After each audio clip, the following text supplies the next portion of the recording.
देखिए question number 12 क्या है। देखिए 12 नंबर क्या कह रहा है कि a side A B B C median A D of a triangle A B C, यानी ए बी सी में जो साइड है ए बी है बी सी है और ए डी है are respectively proportional to the P Q Q R and P M. P M अगले triangle का मीडियन है, वो दोनों प्रोपोर्शनल है, यानी उनके साइड का रेशियो सेम है, ये कह रहा है। ऐसे में so that A B C और P Q R, A B C और पी क्यू आर को हमें दिखाना है कि इक्वल है।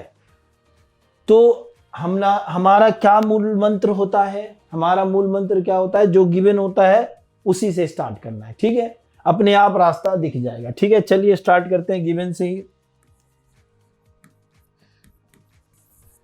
देखिए सब के सब क्वेश्चन वेरी वेरी इंपॉर्टेंट है बेटा। ठीक है, एकदम एक एक क्वेश्चन ना आप अगर किसी बुक को उठा के देखोगे कि कितनी बार पूछा है, तो हर अल्टरनेट ईयर में पूछता है, यानी एक एक क्वेश्चन 10-10 साल 12-12 साल पूछा है। तो आप अंदाजा लगा लो कितने चांसेस होते हैं ऐसे क्वेश्चनों का। ठीक है, तो थोड़ा सा एकदम सजग होके ध्यान से इसको सुनना है। ठीक है, देखिए अब यहाँ पर क्या कह रहा है, बहुत इंपॉर्टेंट क्वेश्चन बता रहे हैं, इसलिए बार बार कह रहा हूँ ध्यान थोड़ा करा रखने के लिए। ठीक है, अब ये देखिए गिवन क्या था, ए बी का प्रोपोर्शनल क्या हो गया, पी क्यू हो गया।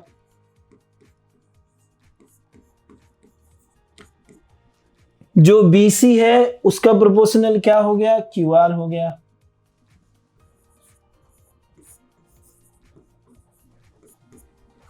फिर जो ए डी है उसका प्रोपोर्शनल क्या हो गया, ट्रायंगल पी क्यू आर का मीडियन पी एम।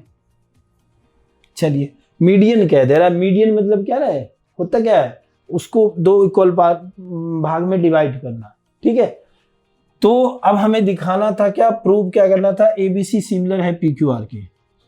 तो लिखेंगे क्या, प्रूफ में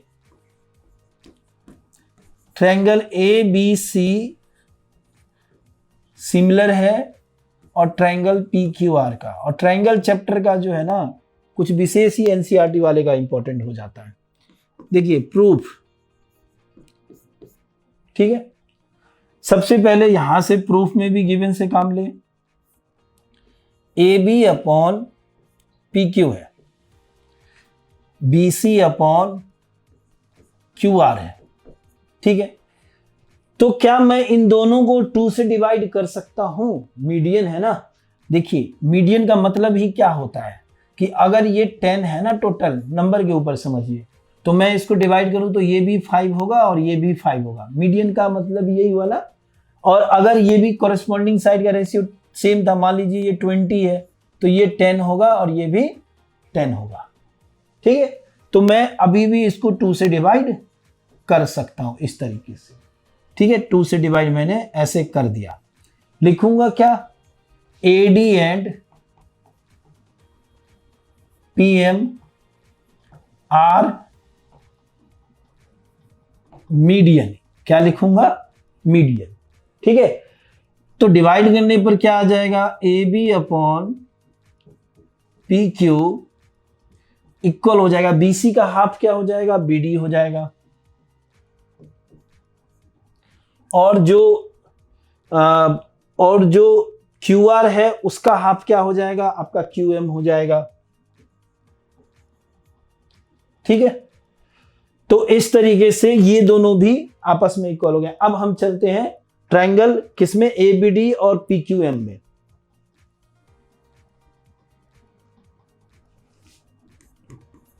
in triangle A B D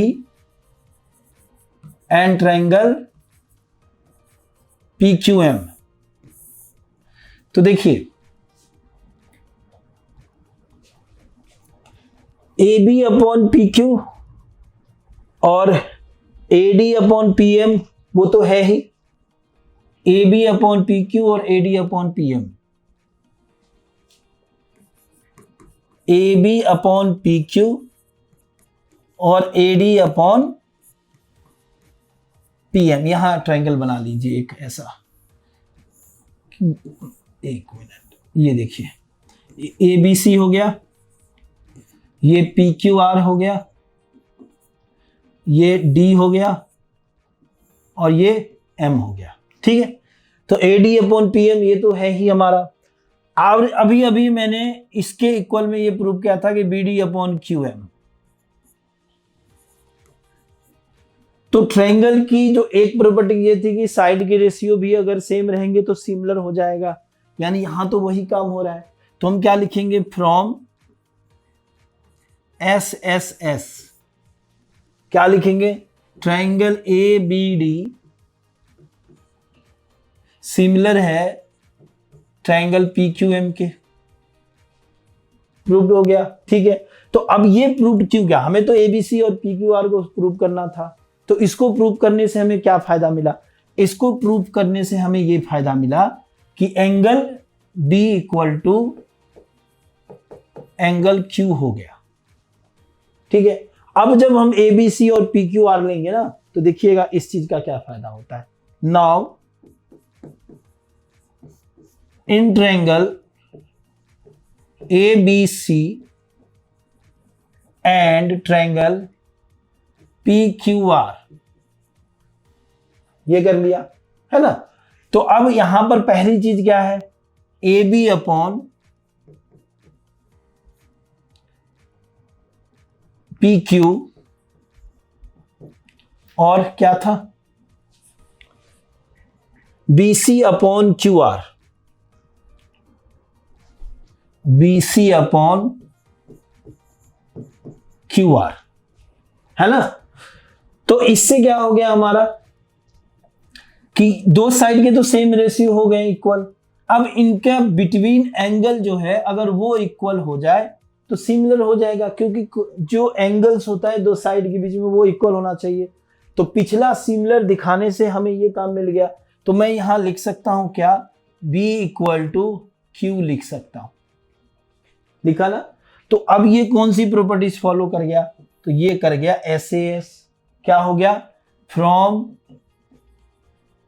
SAS क्या हो गया, जहां चले थे जनाब जिसके लिए चले थे पहुंच गए। तो ये क्या हो गया, ट्रायंगल PQR, है ना, क्लियर। तो मंजिल हमारी मिल गई और ये आंसर हो गया। अब इतनी मेहनत के बाद जो सबसे ज्यादा अच्छा लगता है क्या पता है आपको, प्रूव्ड लिखने में, है ना। डन। तो अब देखिए ये चीज समझिए, इन शॉर्ट थोड़ा सा इसको मैं बताता हूं। देखिए इंपॉर्टेंट है, ध्यान से देखिएगा। देखिए ये हमारा गिवन है, ये सब चीजें तुम बड़े ध्यान से क्वेश्चन पढ़ेंगे तो नहीं। अब हमें टारगेट क्या है यहाँ, अभी सिर्फ पूरा फोकस फिगर पे रखिए। ABC और PQR को सिमिलर करना है। हमें ये ध्यान देना है कि जब क्वेश्चन में AB और BC ऐसे दिया रहे, PQ और QR ऐसे दिया रहे, एकदम ऐसा तरीका कभी जिंदगी में नहीं भूलोगे। तो इनके एंगल अगर हम इक्वल कर देते हैं ना तो सिमिलर हो जाएगा। तो किस क्वेश्चन में आपको क्या करना है उसके लिए मैंने आपको ध्यान दिलवाया है।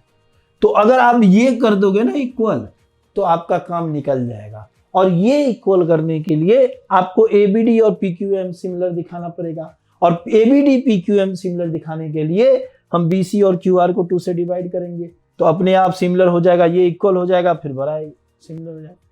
तो मतलब ऑब्जर्वेशन का काम है, एक दो बार ऐसी क्वेश्चन को पढ़ना है, फिगर पे जाकर के ऑब्जर्व करना है कि क्या करना है, अपने आप आइडिया बन जाएगा, रास्ते दिख जाएंगे, सब आसान हो जाएगा। ठीक है, चलिए।